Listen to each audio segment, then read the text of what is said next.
Hello, hello mga ka-OFW. Ngayon ay nandito tayo sa ating sa farm. Bagong bili natin po itong lugar na to, I mean lupa na to. So, ang gagawin natin ngayon ay first visit natin ngayon. So, ipapakita natin kung gaano kalawak ang ating nabili na lupa. So, yan po siya guys. Yan, ang niya, ano ba yun? Sa lawak niya. Kasi yan po siya. Nasa 1 hectare or pataas pa. Pataas yung nabili nating lupa. Ayan po. So, 'di ba? Oh, ang tataas ng mga damuhan niya. So, ang gawin natin yan guys ay may plano po tayong linisan yan at pagandahin natin ang lugar na ito. At dito sa side na to ay hindi gaano matataas ang kanyang damo, so hindi tayo dito mahirapan maglinis. O napakaganda dito. So yan po, 'di ba? Ang ganda ng mga niyog kasi yung niyog kasi dito, mga baby pa siya, hindi gaano kalakihan. Yung iba namumunga na, yung iba hindi pa. O nakita niyo naman sa video, ganyan po siya, guys. So 'di ba ang ganda? Ang gagawin natin kasi dito ay gawin nating ano ba yun, asenda, kaya kailangan natin ito mapangalagaan ng maayos. So i-maintain natin ito, kailangan natin malinis at inshallah ay it will be turn nice inshallah.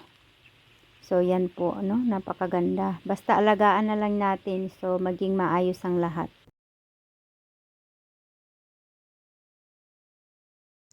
So second day, na-visit natin dito sa farm. Ayan po, sinimulan natin na linisin sila.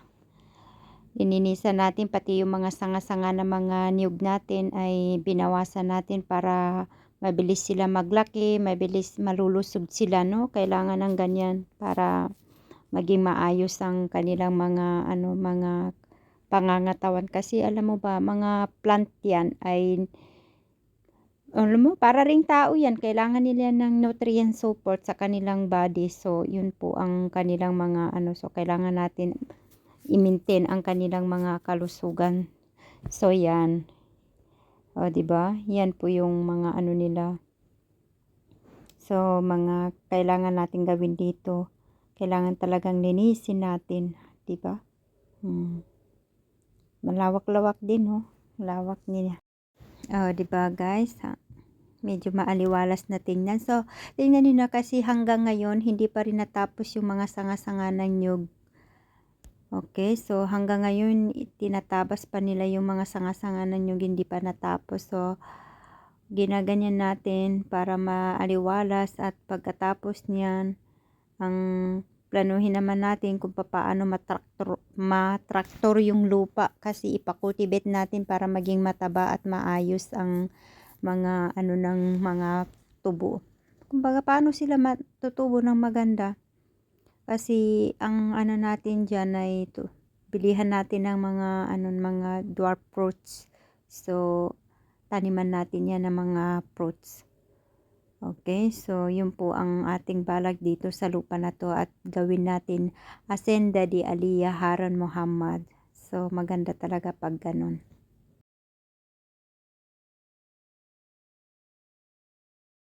So, ngayon ay pang 3 days natin pabalik-balik dito sa my farm.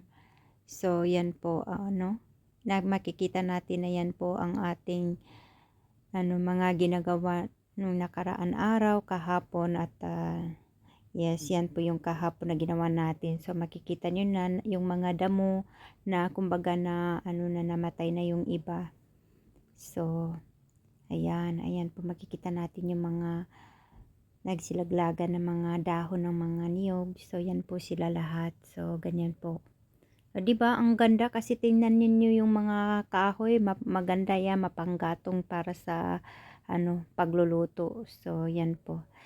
At siyempre, pumunta tayo dito, nagdala tayo ng pagkain para may pagkain tayo, diba?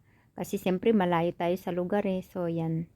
Oh, 'di ba ang ganda, ang sarap ng buhay na ganito, napakasarap ng buhay na ganito. Ito yung nami-miss ko ng ano, kay haba-habang panahon na ilang decades na 'no, yung maliit pa ako, nami-miss ko yung ganitong klaseng buhay. So, napakasarap balik-balikan yung ganito. Oh, tingnan niyo ba guys, hanggang ngayon hindi pa natapos yung ano, nagtatabas ng mga damo, 'di ba, 3 silang katao. Hanggang ngayon 2 days na hindi pa natapos yung pag-aano nila, pagtatabas nila ng mga damo kasi mahaba-haba dito banda yung damo natin. So, yan po guys.